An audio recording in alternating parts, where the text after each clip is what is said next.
Vamos a continuar con estas reflexiones, con nuestros conversatorios, aprovechando la parte intelectual y sobre todo la buena disposición para compartir el conocimiento que tienen nuestros panelistas, porque si se han fijado son gente cercana, que les gusta el diálogo, que quieren transmitir eso que ya saben y que quieren que los demás sean partícipes también del conocimiento.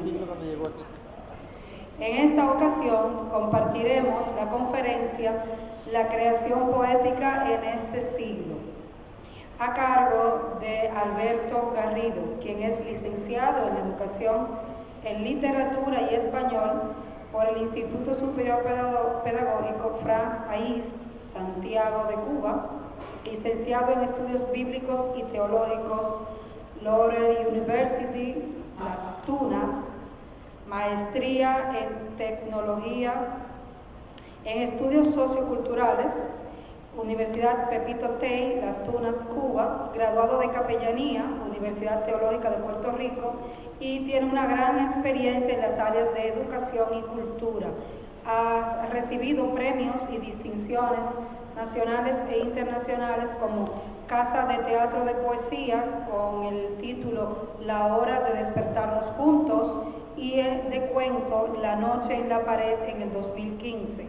Premio Casa de Teatro de Novela con El Círculo de los Infieles en el 2005, Casa de las Américas 1999 con un cuento, Casa de Teatro 2005 con novela, en el Premio Iberoamericano de la 10ª en 1997. Premios nacionales como Premio a la Crítica Literaria, concedido a los 10 mejores libros publicados en el país en el 2001, Premio de Novela Erótica, La Llama Doble, 1999, Premio de Cuento, La Gaceta de Cuba, en 1999, que es el más importante galardón que se le da a un cuento en este país. Fue reconocido con la distinción por la Cultura Nacional en 1999. Así que recibamos con un fuerte aplauso a nuestro invitado, Alberto Garrido.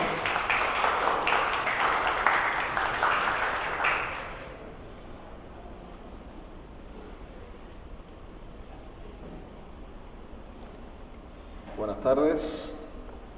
Quiero agradecer a todos los colegas y directivos de nuestra Casa de Altos Estudios, la universidad.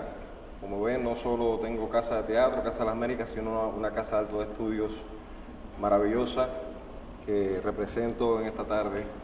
Y quiero agradecer a la vicerrectora académica Patricia Matos, a nuestra decana Heisha Carpio, a todos los directores y a todos los presentes en este lugar, porque vamos a compartir algunas preocupaciones. Más bien, ¿me puedes poner el...?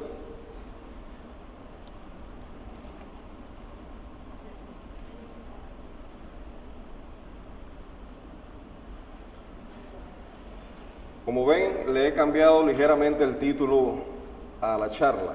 En vez de la creación poética en el siglo XXI, que me parece realmente una gran locura poder abordarlo, quiero referirme más bien a algunos fantasmas que se enfrentan a la poesía y con los que se enfrentan los poetas y la poesía en estos años del siglo XXI. Borges, hablando acerca de la poesía, la definió y dijo: sabemos qué es la poesía, lo sabemos también que no podemos definirla. Con otras palabras, como somos incapaces de definir el sabor del café, el color rojo o amarillo, o el significado de la ira, el amor, el odio, el amanecer, el atardecer, o el amor por nuestro país. Realmente encontrar una definición de lo poético se escapa, y cuando los poetas intentan hacerlo fallan todos. Por eso Julio Cortázar decía que la mejor definición de la poesía tal vez la había dado un humorista y no un poeta, y aquel humorista dijo que la poesía era aquello que quedaba fuera después que habíamos definido qué era la poesía. Mirando las cosas de esta manera, por supuesto, me enfrento a un pozo ciego. Siempre que he visto hacer pronósticos de literatura a grandes amigos, a ensayistas que se han dedicado a ver hacia dónde va la literatura en un país, en un contexto o en un tiempo determinado, todos han fallado. Todos han fallado. Lo recuerdo cuando en los años 90 comenzábamos a escribir, nos dividieron entre exquisitos y violentos, y cuando salieron los textos hablando de los exquisitos y de los violentos eran exquisitos ya, y los exquisitos se estaban volviendo muy violentos. Por tanto, eran definiciones a futuro que mejor les convendría a un meteorólogo que a un ensayista. Por tanto, no voy a hacer un pronóstico, pero sí voy a hablar de algunos fantasmas que acechan la perpetua disidencia del poeta con respecto a su enfoque sobre la poesía y la vida. El primer fantasma, la corrupción de editoriales que son máquinas de contar dinero. Hay grandes plataformas que han introducido una casi infinita variedad de publicaciones. Yo recuerdo que cuando yo era niño, el único lugar donde uno podía buscar información se llamaba biblioteca, ¿verdad? Ahí estaba toda la información. A nuestros estudiantes ahora les decimos, ahora ustedes tienen muchísima más información que nosotros, pero tienen un gran problema. El problema es discernir en ese mar que hay en Internet cuál es la información valiosa y cuál es la basura, el plástico que está rodeando todo lo demás. Y eso mismo ocurre con la poesía. Existen una enorme, infinita variedad de plataformas que publican textos poéticos. Y aquí entramos en un espejismo. Sabemos que Facebook nos hace creer que tenemos muchos amigos que no tenemos. Sabemos que Instagram nos hace creer que somos fotógrafos y no lo somos. Sabemos que Twitter hace creer a muchos que son escritores, que son poetas, y muchos no lo son tampoco. Pero, ¿qué pasa? Que muchas editoriales han visto que muchos poetas se han hecho famosos, aún siendo malos, y han visto en estos poetas y en este tipo de poesía una especie de mina de oro con lo cual publicar en sus editoriales. Por ejemplo, ese personaje que ustedes están viendo ahí, como ustedes ven, es Henry, un robot sexual hiperrealista que además es poeta y cómico. Se vendió, no sé si todavía se vende, pero se vendió porque era una especie de dama de compañía que le serviría a muchas personas para escuchar poesía y para otras cosas, ¿verdad? ¿Por qué pongo esta foto? Porque esta foto es fuente de un gran equívoco. En el 2018, cuando sale Henry, al mismo tiempo se lanza el premio Espasa de la editorial Planeta. Y el premio Espasa ese año premia a un poeta venezolano que todos confundieron con el robot Henry. Y lo confundieron porque se parecía muchísimo, físicamente. Y lo confundieron porque eran los dos muy malos poetas. Realmente hubo un equívoco tan grande, y además fue peor todavía porque el día de la premiación el poeta Rafael Cavalieri no se presentó a la premiación. Y entonces todos empezaron a pensar que era un robot el que había ganado ese año el premio Espasa, $20,000. Además lo llamaron para hacerle una entrevista y el hombre no estuvo disponible, por lo cual los rumores parecían ya bastante fundamentados, ¿verdad? Era muy verosímil que pareciera un robot. Envió un video y ese video era tan raro que casi parecía un robot y seguía pareciéndose muchísimo a Henry.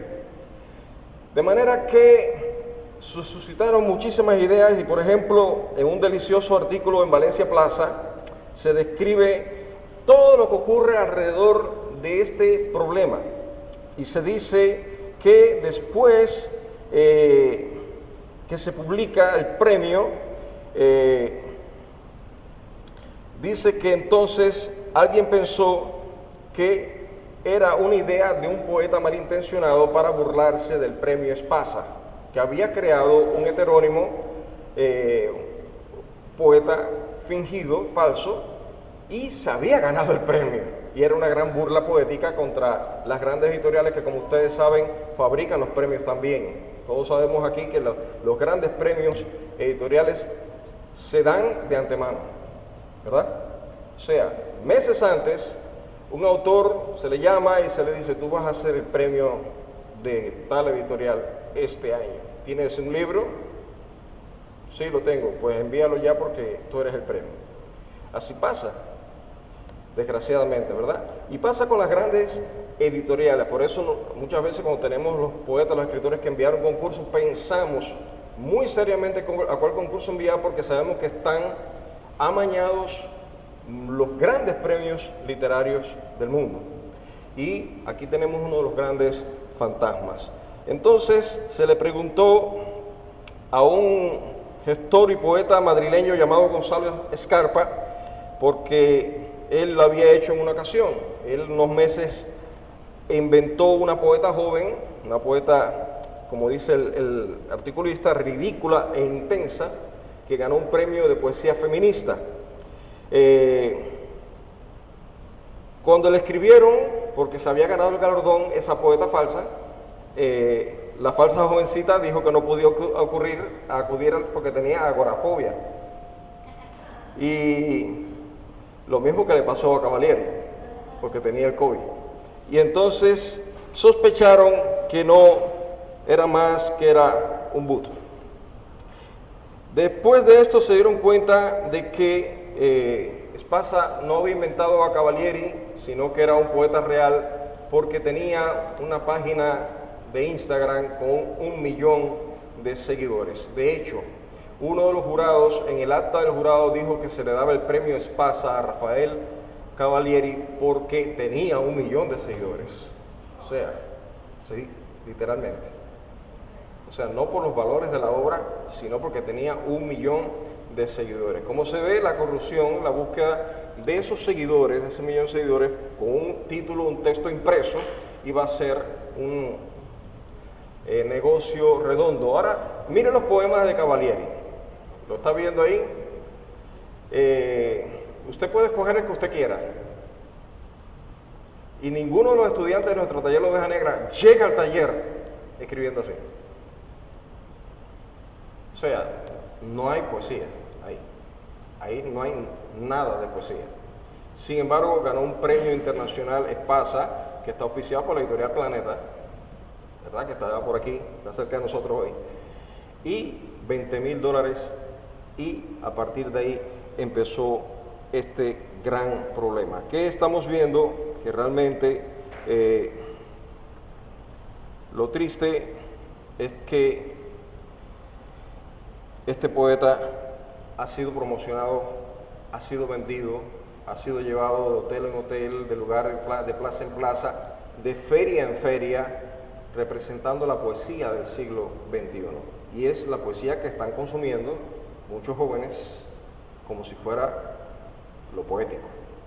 Y esto realmente es terrible para la poesía, para el concepto de la poesía, para el concepto del verdadero poeta, ¿verdad? Para la historia de la poesía, para los grandes poemas que nos ha legado la historia de la poesía. En este sentido, muchos de las editoriales que más superventas acumulan, como Planeta o Espasa, dicen: considero que la repercusión masiva de ciertas publicaciones tiene que ver con la afectividad y con la sentimentalidad a flor de piel, plasmada de una forma accesible. Es una justificación para lo mediocre. Es como vamos a poner el reggaetón a los jóvenes porque es lo que ellos quieren escuchar. Exactamente, ¿verdad? Entonces condicionan al público y producen este tipo de, yo le llamo jamparte, porque es un arte de lampa, ¿verdad? Entonces, en ese sentido, tenemos uno de los grandes problemas con la poesía que se enfrentan la poesía del siglo XXI, y son operaciones comerciales que acaban trivializando el hecho poético. Porque aquí uno ve la poesía y dice, esto no sirve, la poesía no sirve, por ende, ¿verdad? Y les envía a las nuevas generaciones un mensaje tóxico, limitado y muy pobre. Y eso lo vemos no solo en este sentido, sino, por ejemplo, en la recuperación de autores verdaderamente buenos. Porque, por ejemplo, cuando toma un autor a un clásico, no te van a tomar Residencia en la Tierra, de Pablo Neruda, te van a tomar 20 poemas de amor y una canción desesperada, porque es más fácil de leer, es más sentimental, pero indudablemente es infinitamente inferior a Residencia en la Tierra, que es un libro de altísimos quilates, uno de los 5 mejores libros de poesía del continente americano, ¿verdad? Pero ese no lo van a volver a publicar, sino 20 poemas de amor y una canción desesperada. Un caso extremo son los poemojis, que en el reinado de WhatsApp, bajo el lema tramposo de la poesía ni se crea ni se destruye, solo se transforma, trivializan, bajan de nivel lo que debería caracterizarse por la altura. La poesía deja de ser magia y se convierte en un truco aparentemente fácil. En todo caso, lo trivial, como se ve, está hermanado a lo básico, ¿verdad? Está hermanado a aquello a lo que todo el mundo tiene acceso. Y la masificación del poema, como dijo alguien, es la claudicación de la magia. Por supuesto, no todos los que publican estas editoriales es malo, pero confunden grandemente a los lectores, y especialmente a los lectores más jóvenes. Gracias a Dios tenemos como contraparte de esto la resistencia de editoriales independientes, ¿verdad? Y de revistas literarias electrónicas independientes también.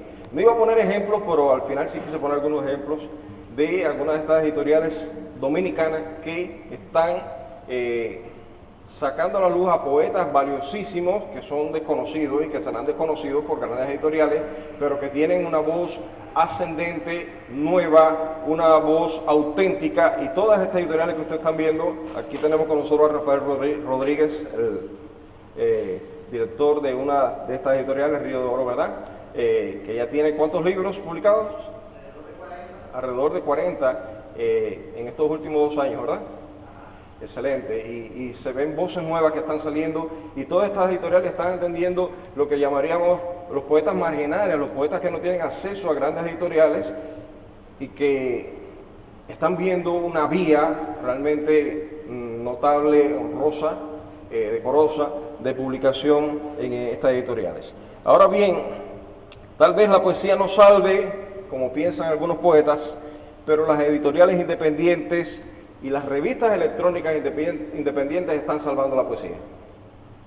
La están salvando realmente. Fuera de los alambiques de las grandes editoriales corruptas, en revistas independientes que publican de manera digital y hacen tiradas irrisorias, lamentablemente, de acuerdo con sus presupuestos o con los presupuestos de sus autores, quienes pagan sus ediciones, ¿verdad? Se ha visto emerger las jóvenes poéticas del siglo XXI. Lo más saludable de esto es la diversidad de voces y estilos, a lo que me voy a referir ahorita, especialmente en las revistas,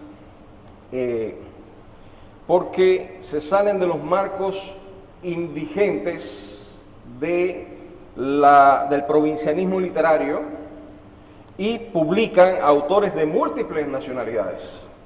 Además de eso, sí vemos que incurren a veces en lo más peligroso, que es la premura y la falta de trabajo editorial, porque publicar se ha vuelto, como sabemos, sencillo. Por la posmodernidad y su afán hedonista de obtener lo que se busca de manera instantánea, hace que muchos libros que merecían permanecer en gavetas por lo menos 1 año o 2 se publiquen de una vez.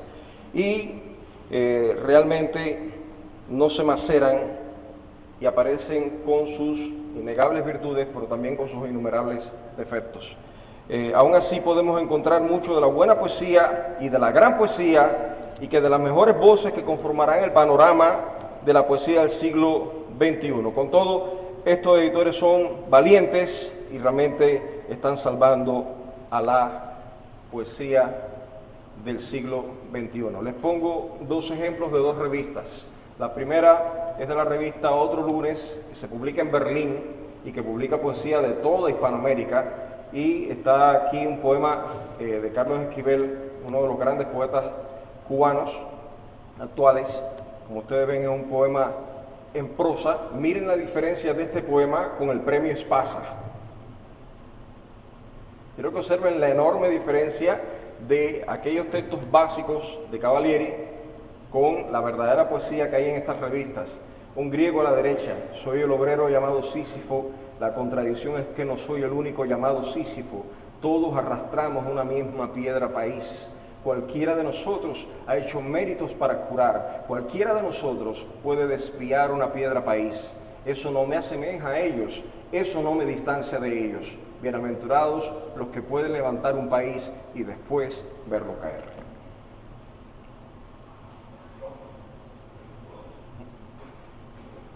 Gracias a las revistas electrónicas, ¿verdad? Entonces, en este sentido, debemos buscar esas revistas.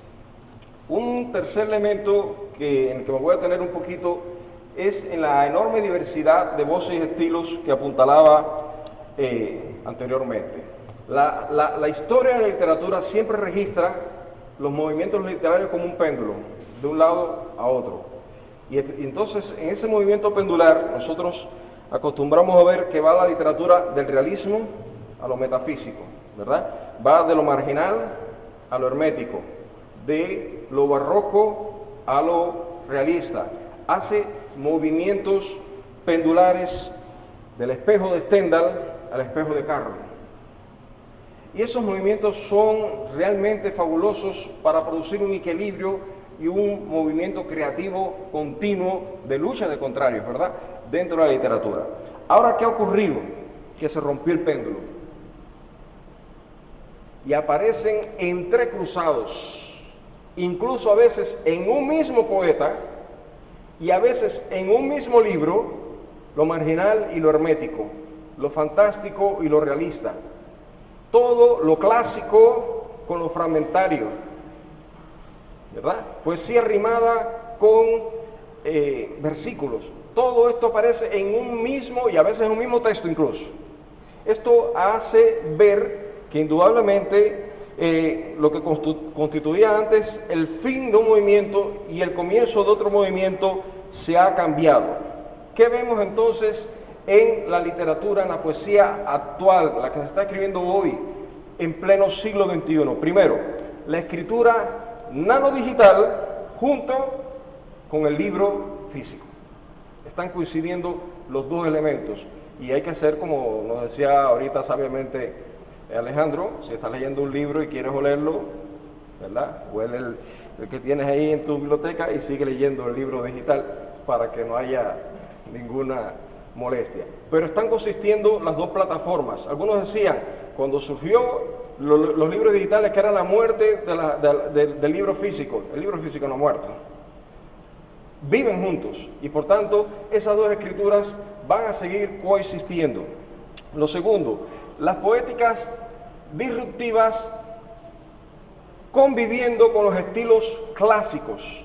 En este sentido, por ejemplo, usted puede ver que hay un trasvase entre la escritura digital y la escritura literaria.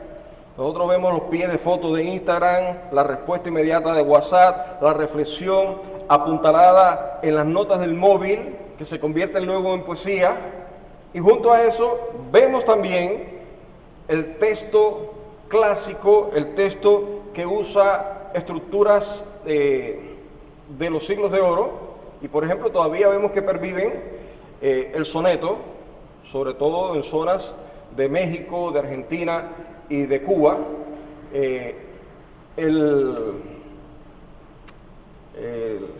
la de 8 sílabas, la décima, sobre todo en España, en Cuba, en México, en casi toda Sudamérica, en República Dominicana en algunas partes, ¿verdad?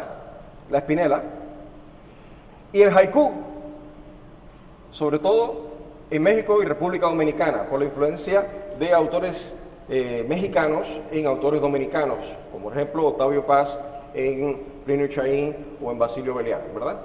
Esas estructuras clásicas conviven con el verso totalmente libre, del cual ha escrito, por ejemplo, Víctor Andrés de Olio hasta un artículo sobre la defensa del verso libre, fajándose con todo lo que escribimos, verso clásico.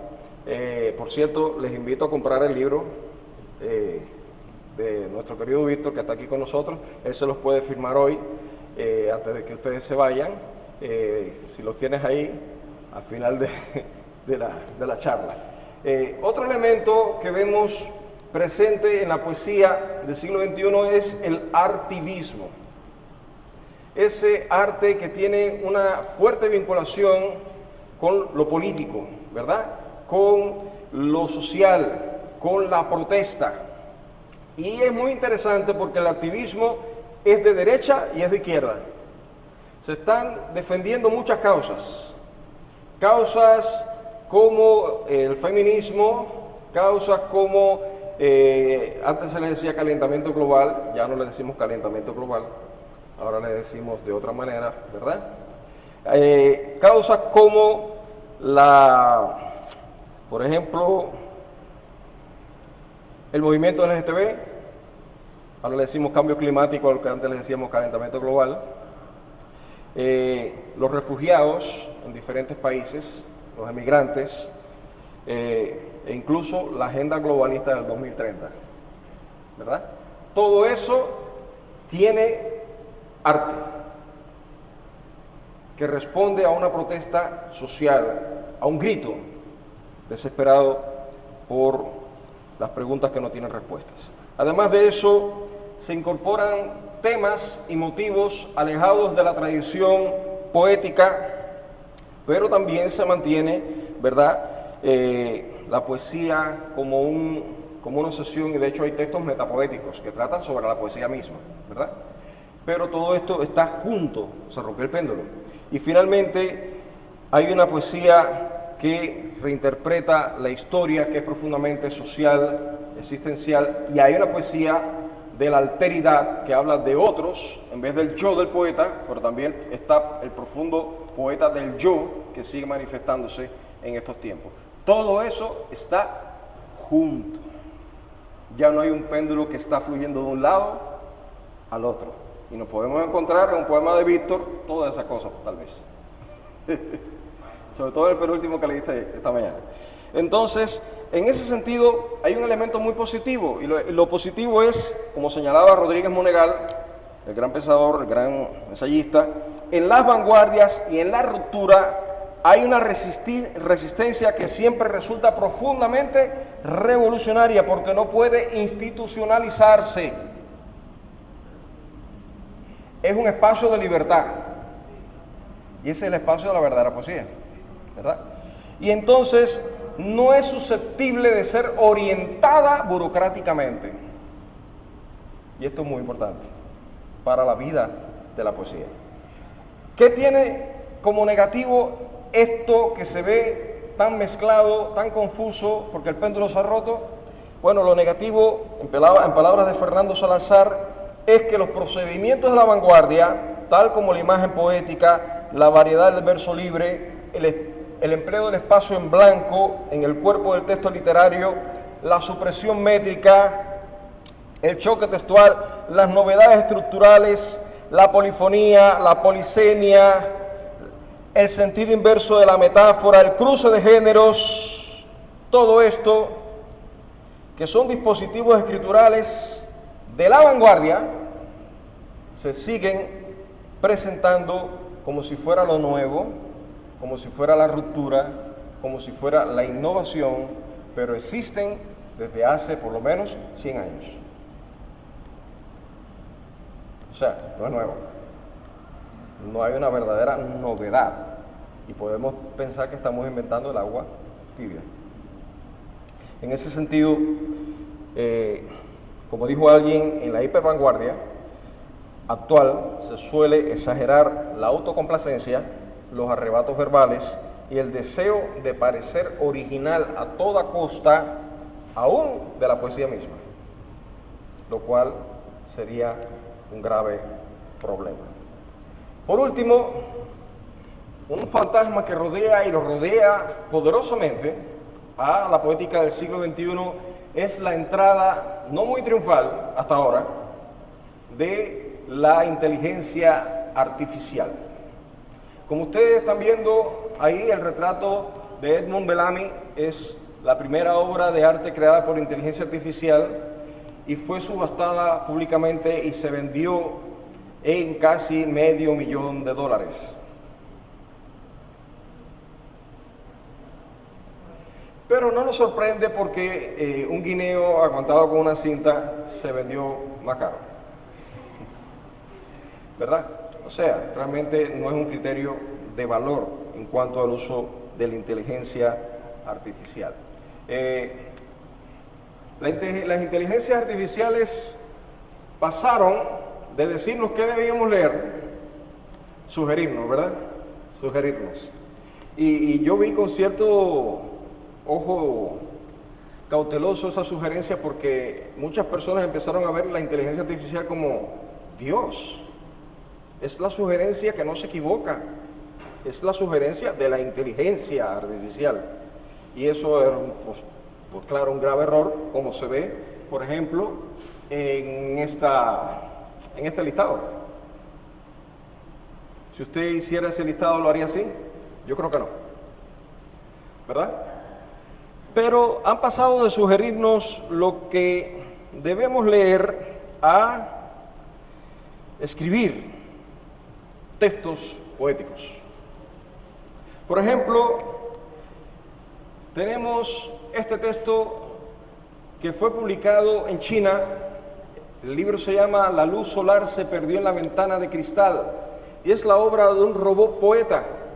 Le dieron a leer a este robot poeta unos 500 sonetos y después le dijeron escribe. Y escribió 10.000 poemas. De los 10.000 poemas publicaron 139 y uno es este. La lluvia sopla a través del mar, un pájaro en el cielo, una noche de luz y calma, la luz del sol ahora en el cielo, corazón frío, el salvaje viento del norte cuando encontré un nuevo mundo. Bueno.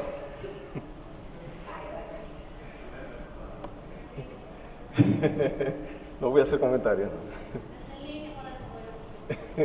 No voy a hacer comentarios.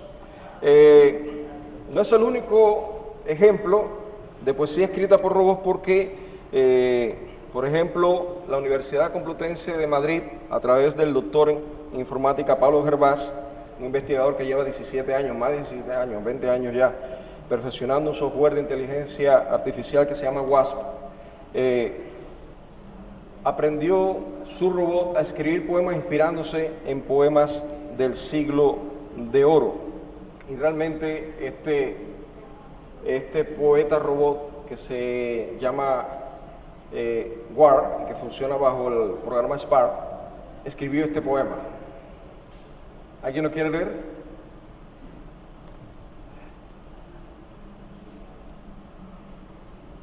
Otoño de lluvia 2. El café a la ventana y se asomó. Tarde luego el silencio y a cantar. Un fuego de la lluvia en el lugar, con una sonrisa lo que llegó. De la ventana y ahora añadió. Lluvia en el silencio y al observar. En el café a la tarde y al pasar. Gris con una sonrisa y se acercó.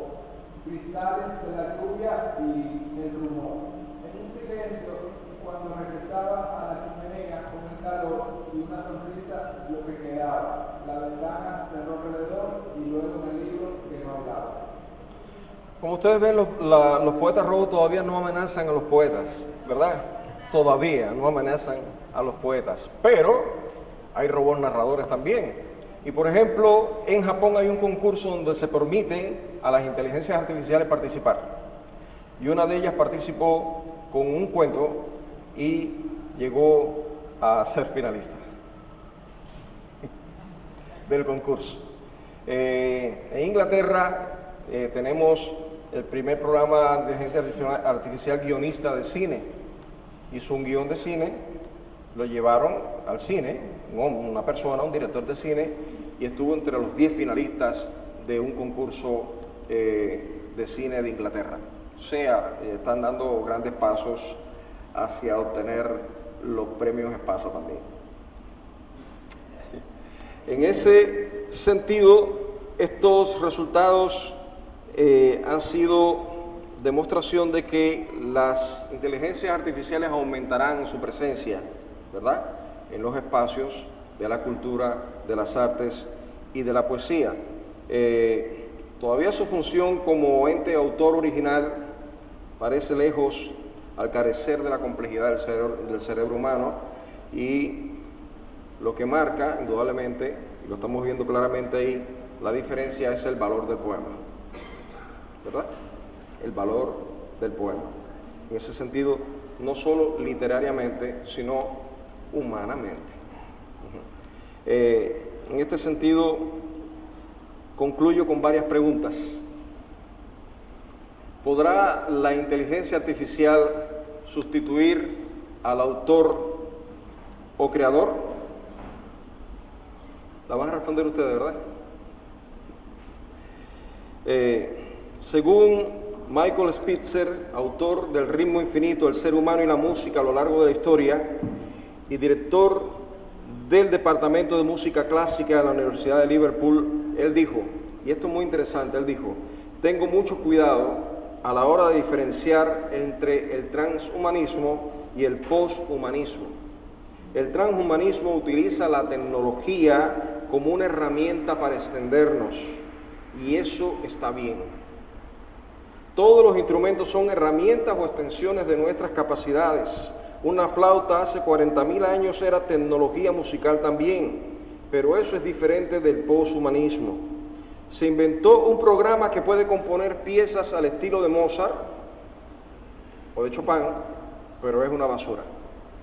Y ahí tenemos la canción de Adicar, de un programa de inteligencia artificial que hizo esa canción a la manera de los Beatles, pero no es ni por asomo la sombra del zapato izquierdo de uno de los Beatles, ¿verdad?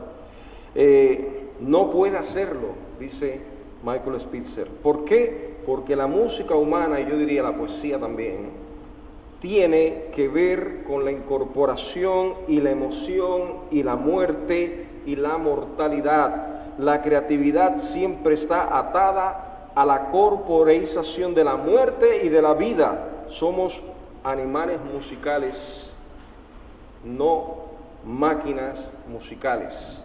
Somos animales poéticos también, no máquinas poéticas. La segunda pregunta: ¿las inteligencias artificiales serán los nuevos Ghost Rider, verdad? Los negros, los que escriben para que nosotros firmemos. Bueno, ojalá. Ustedes saben que hasta Alejandro Dumas tenía fama de tener escritores a la sombra que escribían, y él al final hacía los arreglos para que se viera su estilo y se publicaran algunas de sus novelas. Y también tenemos desde la escuela de la pintura renacentista a pintores que eran discípulos de grandes pintores y que creaban a partir de la idea del pintor, y después venía el pintor y ponía el golpe definitivo de su talento, lo remarcaba. Y los fantasmas, los negros, como le decimos a estos escritores que están a la sombra, que nunca ponen sus nombres, pueden ser sustituidos por la inteligencia artificial, lo cual sería de un gran beneficio si nosotros llegamos a ser esos escritores importantes, ¿verdad? La siguiente pregunta es: ¿la inteligencia artificial será un aliado de lo políticamente correcto? Y esta pregunta es peligrosa, ¿verdad? Es importante y es peligrosa porque pudiera ser aliado de la tendencia de lo políticamente correcto, de la cultura woke, que busca textos asépticos, textos que no ofendan a nadie, ¿verdad? Textos que incluso revisen y reescriban el pasado. Y esto me parece realmente orwelliano. Esa es la palabra, orwelliano. Para una escritora muy conflictiva como Caroline Sanin, que es una escritora que ha sido acusada de feminazi, de izquierdista, de derechista, de antifeminista, de todas las cosas, ella dijo: el discurso que busca reflejar la fantasía de la perfecta igualdad entre los seres humanos y supuestamente conducir hacia su realización es necesariamente un discurso uniforme, siempre igual, aunque aparentemente diga cosas distintas en distintas ocasiones, y es, por tanto, propio de la máquina, no del ser humano. Ahora, claramente, sería, en ese sentido, si se perpetuara esto, sería incorrecto criticar la escritura de la inteligencia artificial, lo cual produciría un nuevo nivel de censura en los que tengan una mente libre. Y es peligroso. Y además, aunque no estamos viendo en inteligencia artificial de los textos literarios, lo estamos viendo en Facebook. ¿A cuánto ustedes le han puesto un mes que no puede publicar nada porque, según ellos, publicaste algo que es ofensivo para alguien? Y a veces lo que publicaste es nada.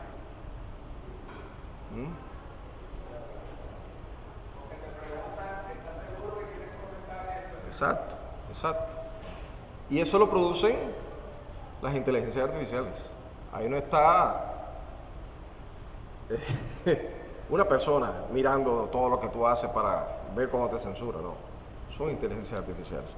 Y por último, las inteligencias artificiales escribirán el libro políticamente correcto que el lector quiera leer, porque si yo quiero leer un libro, yo puedo pedírselo a una inteligencia artificial que me lo escriba. ¿Sí o no?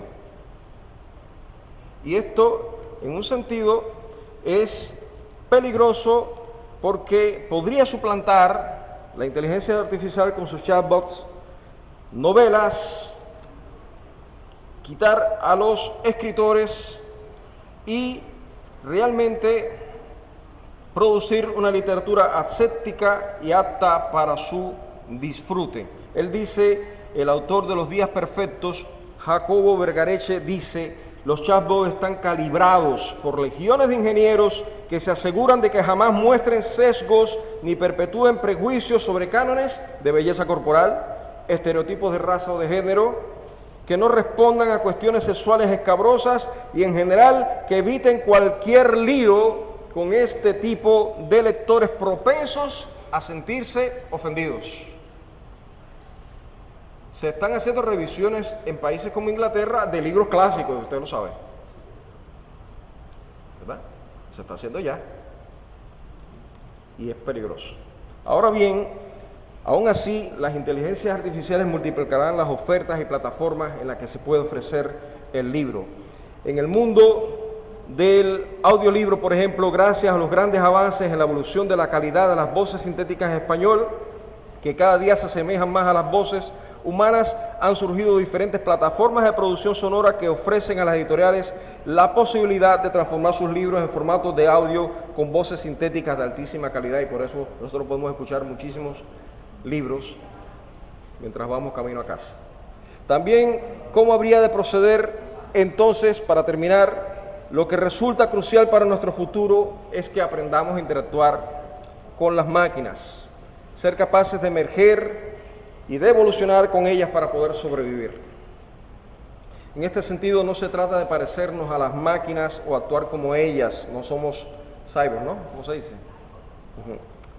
Sino de mantener nuestra humanidad y de ser aún más humanos.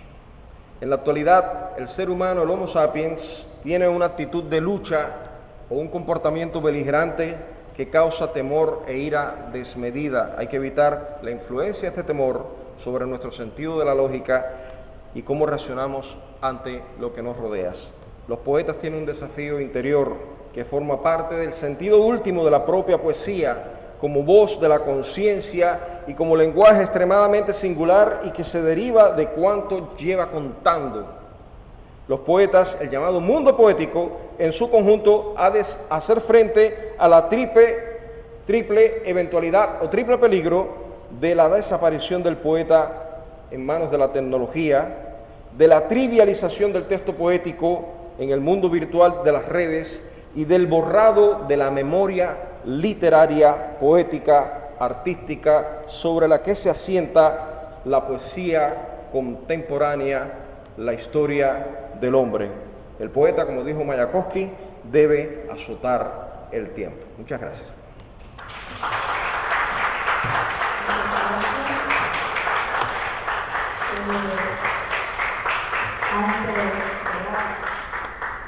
Y las impresiones que ustedes tienen, preguntas, comentarios, reflexiones que se suscitan a partir de lo que se ha presentado esta tarde. Este es el momento para participar.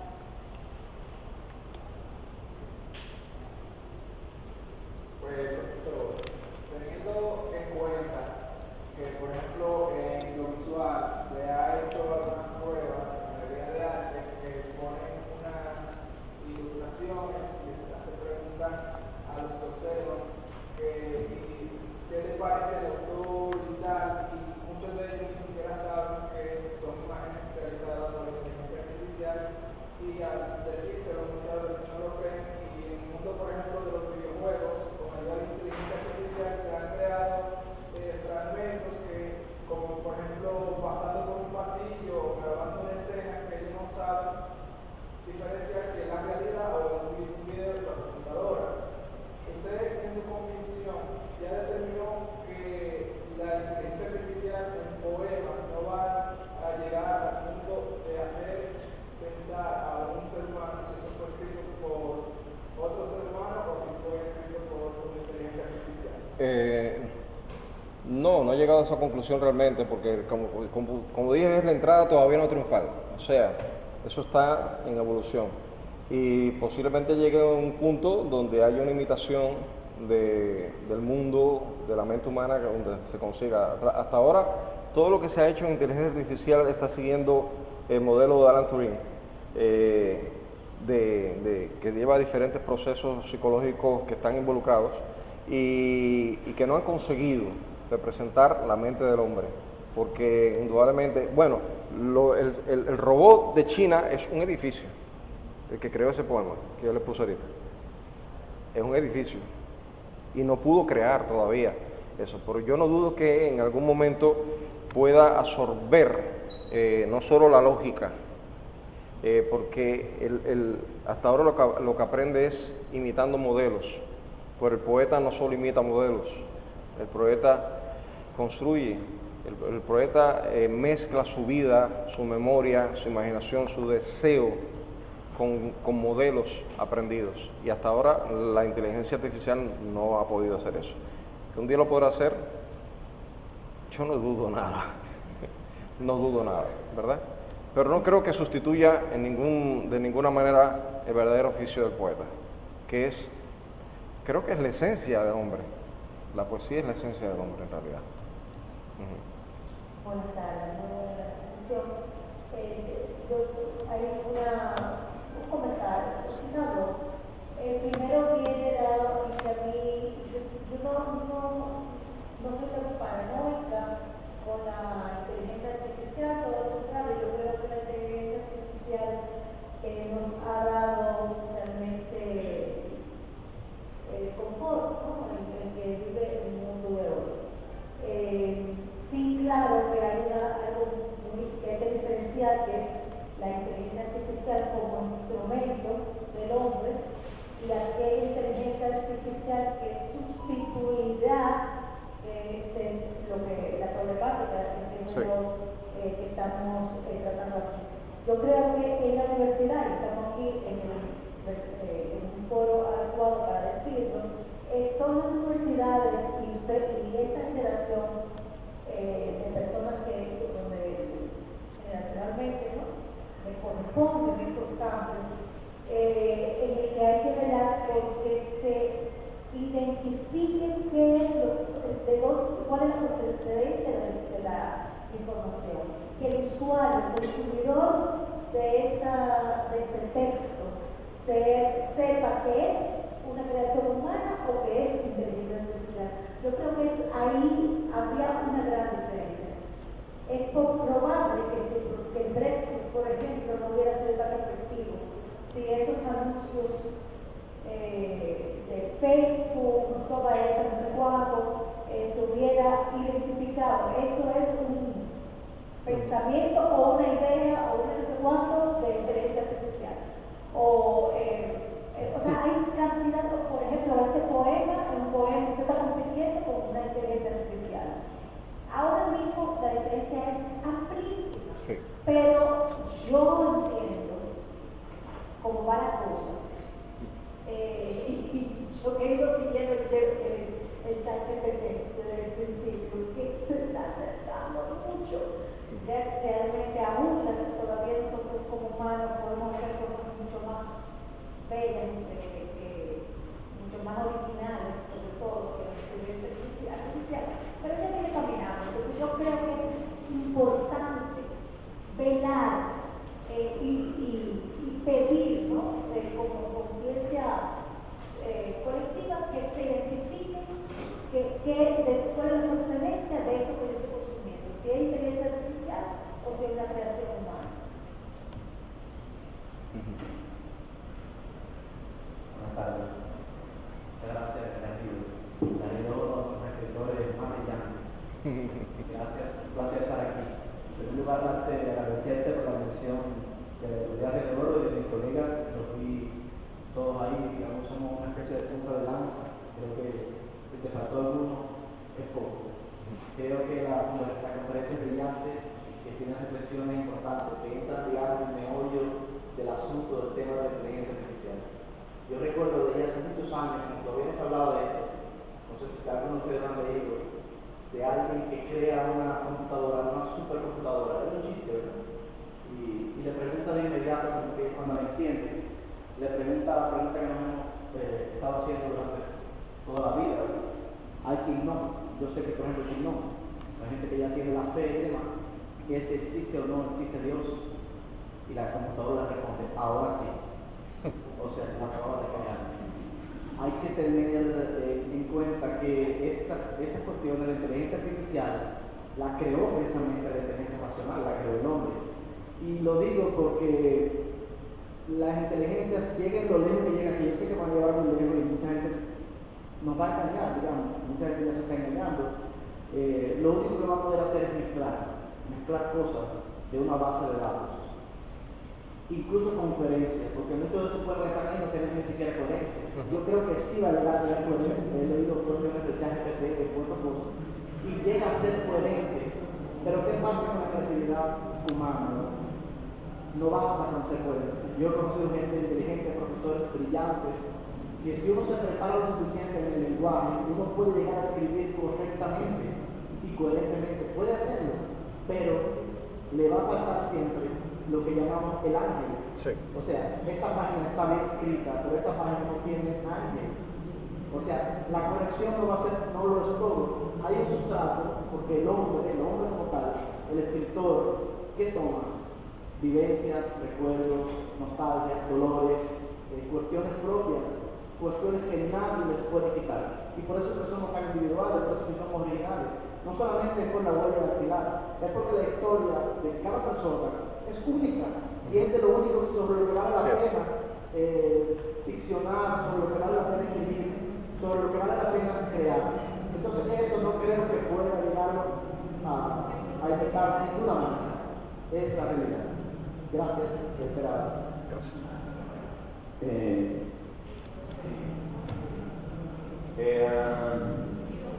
Yo creo que cuando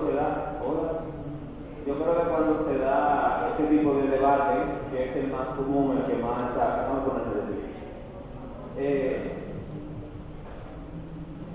Cuando estamos frente a esta pregunta de si la inteligencia artificial logrará tener esa cualidad humana para crear esa creatividad, creo que hay una visión limitada cuando analizamos esa pregunta.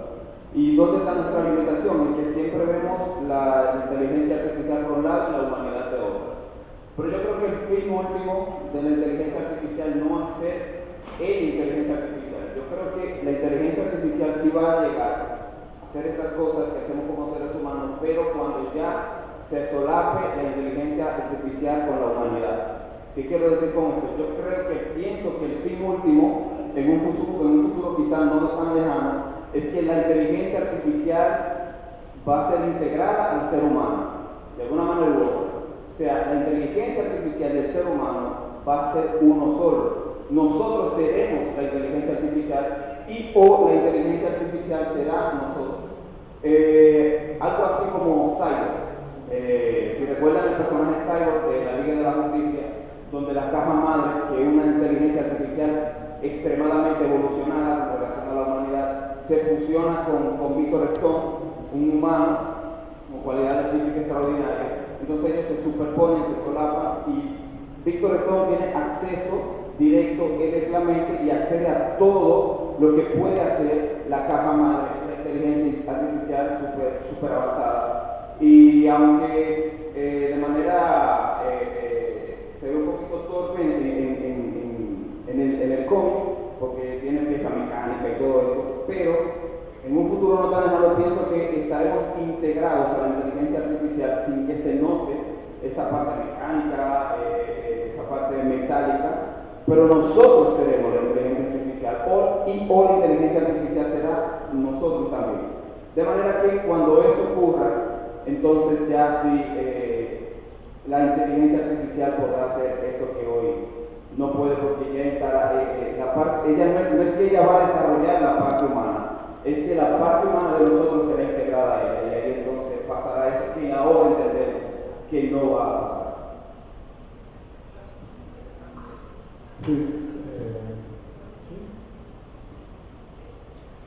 Yo creo que tu intervención, tu exposición estuvo centrada en dos líneas de desarrollo para ilustrar el tema, que es la corrupción del ser humano a partir de lo que ocurre mayoritariamente. No me gustaría ser absoluto, porque yo creo que es una editorial que todavía trata de ser ética, y los peligros de la inteligencia artificial.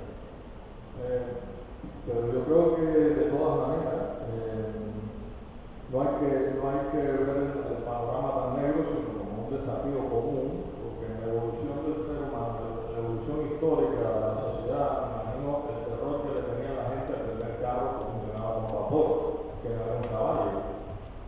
Y así sucesivamente, en las distintas etapas de la evolución del ser humano, lo nuevo siempre asusta y plantea desafíos.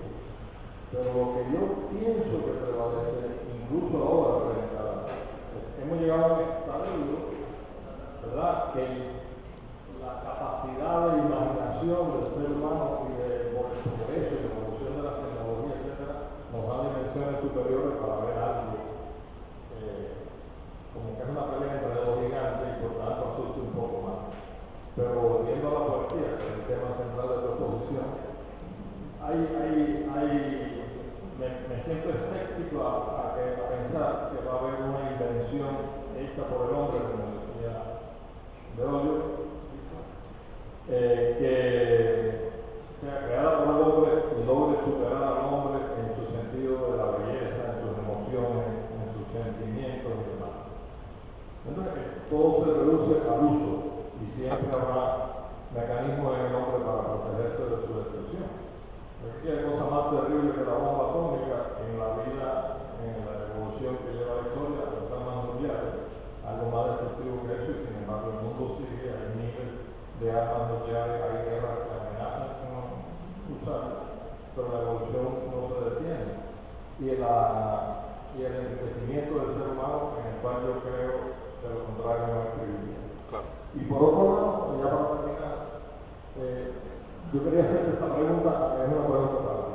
Yo personalmente he tenido problemas para escribir narrativa últimamente, porque la narrativa, cuando entra en elementos de expansión, de descripción, etc., hay tantas dudas, tengo tantas dudas existenciales por la evolución que tiene todo el mundo, los cambios en la conducta humana, la tecnología, etc., que me cuesta mucho trabajo construir una historia en un mundo que apenas estoy empezando a entender y me he refugiado en la poesía. Y la poesía, sin embargo, me ha dado un sentido de liberación, Sí. un sentido de estar,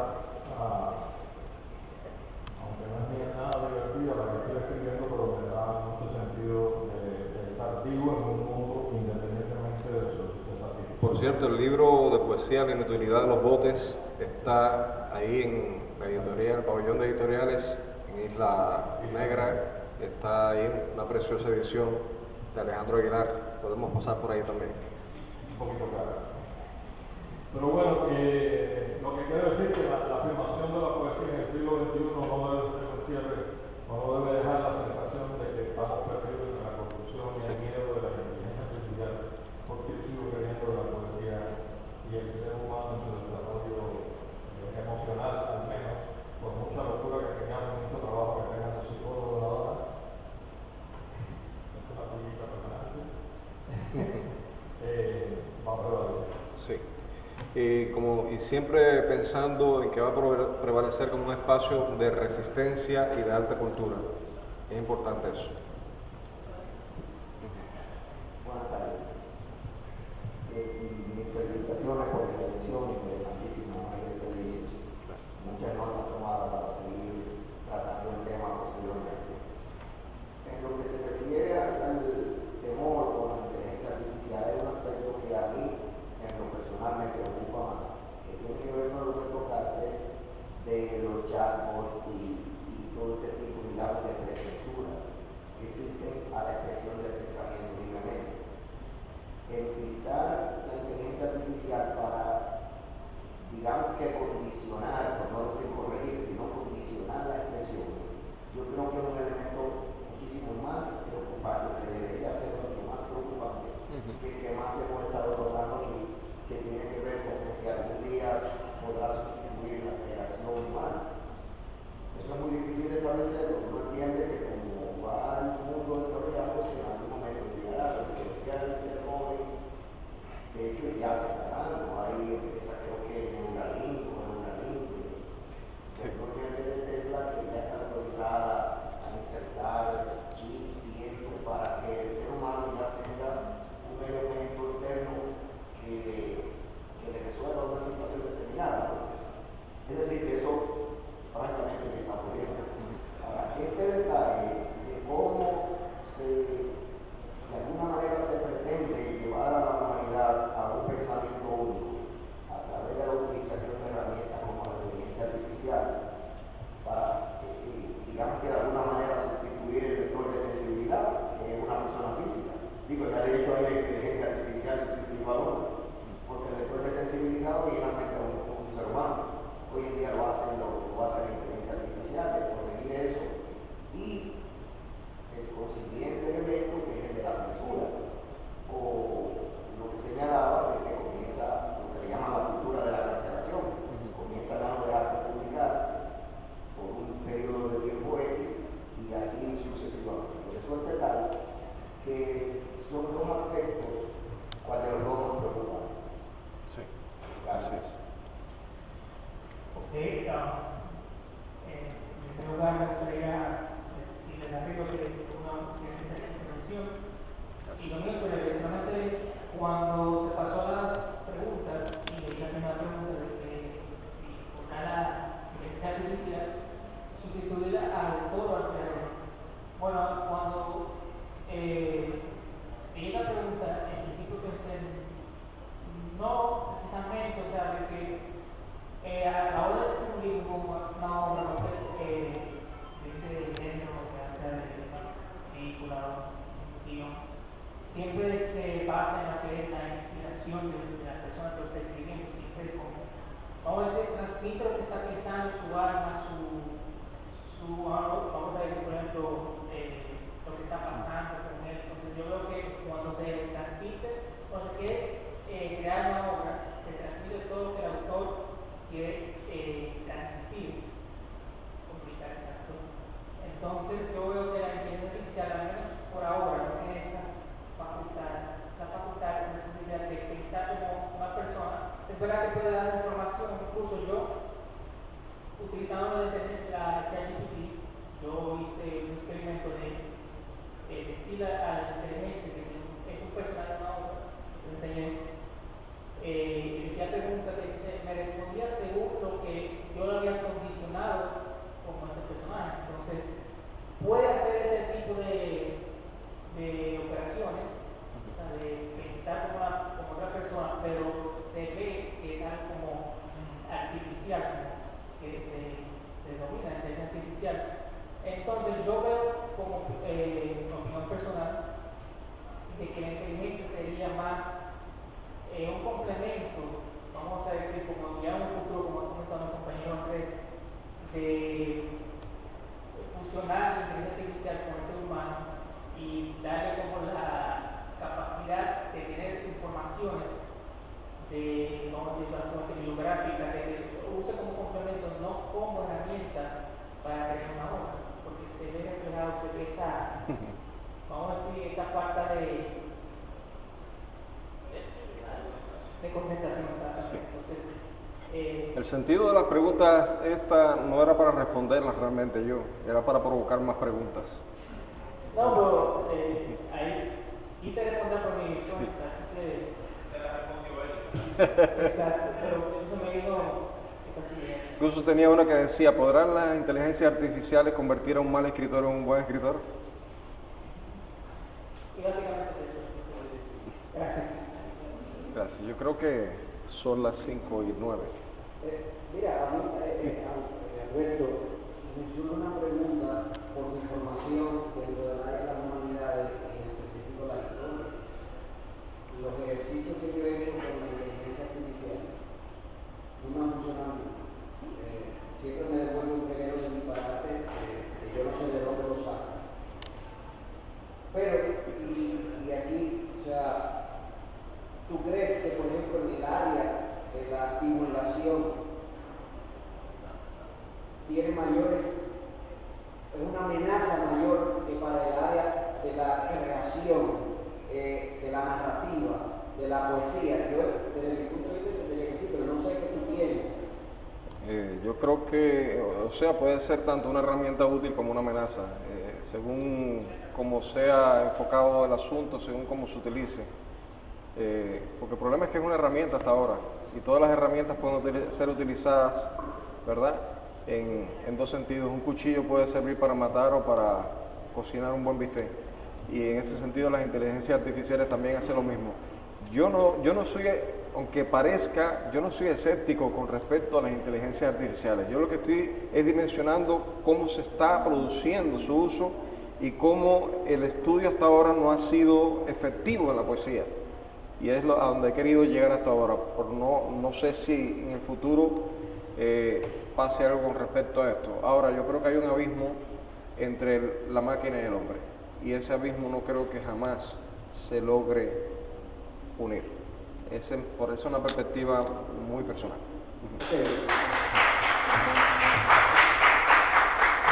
Entonces, creo que hemos terminado, ¿verdad? Y ya para concluir, quiero decir brevemente, nunca dejen que nadie ni nada lo haga sentir como un idiota o como un estúpido. Esto de la inteligencia artificial es algo que ha profetizado. El profeta Daniel dijo, muchos correrán de aquí para allá y de allá para acá, y la ciencia se aumentará. O sea que eso no nos debe tomar nosotros de sorpresa. Tomando como paradigma películas, cinema y cosas así, ahí tenemos la película de Yo Robot, donde los robots se sublevan con los seres humanos, los robots que le enseñaron emociones humanas y toman el control sobre los seres humanos, y los seres humanos salen corriendo despavoridos, con miedo, porque los robots tomaron el control. Eso es lo que pretende esto, hacer sentir al ser humano como bajarle la moral y la autoestima al ser humano. Y por eso les exhorto a que muchas veces cuando vemos un robot con emociones humanas, ¿cómo estás? Hola, con emociones. Algo que la persona a veces no lo exhibe en su vida diaria, no tiene emociones humanas, entonces eso le baja la moral y la autoestima. Los felicito por esta gran conferencia.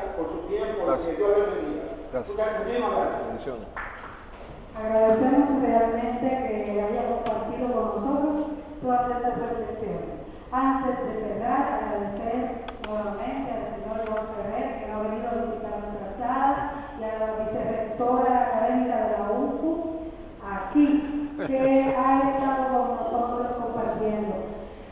No quisiera que nos fuéramos de esta sala con esta idea de que nos están sacando del escenario y que nos están bombardeando por todos lados. Puede que no haya poetas, pero siempre habrá poesía. ¿Qué es la poesía? Me preguntas, mientras clavas tu pupila azul en mi pupila. ¿Qué es poesía? ¿Me lo preguntas? Poesía eres tú, poesía soy yo, poesía somos todos, y la poesía no desaparecerá, porque mientras nosotros estemos sintiendo, viviendo, contemplando, siendo humanamente humanos, pues entonces no desaparecerá. Así es. Así que vamos a darle un fuerte aplauso a nuestro invitado, a la Universidad Cultural de Estrella, que en el día de hoy de verdad ha hecho unas grandiosas exposiciones, tanto en el área de la investigación como en el área de las artes. Exhortarles que sigan visitándonos en la sala hasta que cierre la feria. Y bueno, pues creo que ahora lo que toca es la sesión de fotos, ¿verdad? Muchísimas gracias y buenas tardes.